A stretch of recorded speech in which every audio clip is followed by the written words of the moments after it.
তো hello viewers, নমস্কার। Partha technology চ্যানেলের পক্ষ থেকে আপনাদের সকলকে জানাই স্বাগতম। আপনাদের ফেসবুকের ফ্রেন্ড লিস্টে অনেকে দেখবেন এরকম ছোট্ট করে নিকনেম ইউজ করে।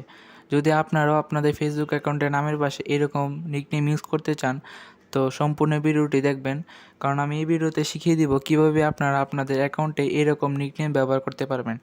তো ভিডিওটি শুরু করার আগে আপনাদের কাছে আমার একটি রিকোয়েস্ট, যদি আমার চ্যানেল নতুন হয়ে থাকেন তো অবশ্যই চ্যানেলটিকে সাবস্ক্রাইব করে একটি লাইক দিবেন এবং একটি কমেন্ট করে বলবেন আপনারা কীরকম ভিডিও চান। তো চলুন ভিডিওটি শুরু করা যাক। ভিডিওটি শুরু করার জন্য আপনারা চলে যাবেন ফেসবুকের অফিসিয়াল অ্যাপে আসার পর আপনারা লেফট সাইডে কর্নারে প্রোফাইলে ক্লিক করবেন। এই যে এখানে প্রোফাইলে ক্লিক করবেন। ক্লিক করার পর এখান থেকে সি ড্যাশবোর্ডের সাথে আপনারা 3 লাইন অপশন পেয়ে যাবেন। 3 লাইন অপশনে আপনারা একটু ক্লিক করবেন। তো আমি এখানে ক্লিক করে দিচ্ছি, ক্লিক করে দিলাম। এখান থেকে এডিটে ক্লিক করবেন। এডিটে ক্লিক করার পর এখান থেকে স্ক্রল করে একটু নিচে আসবেন।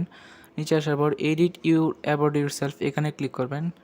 আসার পর একটু নিচে আসবেন, স্ক্রল করে আসার পর এই যে এইখানে আছে অ্যাড আদার নেম, এটিতে ক্লিক করবেন। ক্লিক করে আপনার কাঙ্ক্ষিত নিকনেমটি দিয়ে দিবেন। তো আমি এখানে আমার ছোট্ট করে নিকনেমটি দিয়ে দিচ্ছি, smile. Show top two profile এটাতে ক্লিক করে দিবেন। সেভ, ডান। তো আমার নিকনেম দেওয়া ডান। তো আমার এই ভিডিওটি যদি আপনার কাছে ভালো লেগে থাকে অবশ্যই চ্যানেলটিকে সাবস্ক্রাইব করবেন এবং ভিডিওটিকে একটি শেয়ার করে দিবেন, যাতে আপনাদের দ্বারা আরেকজন উপকৃত হতে পারে।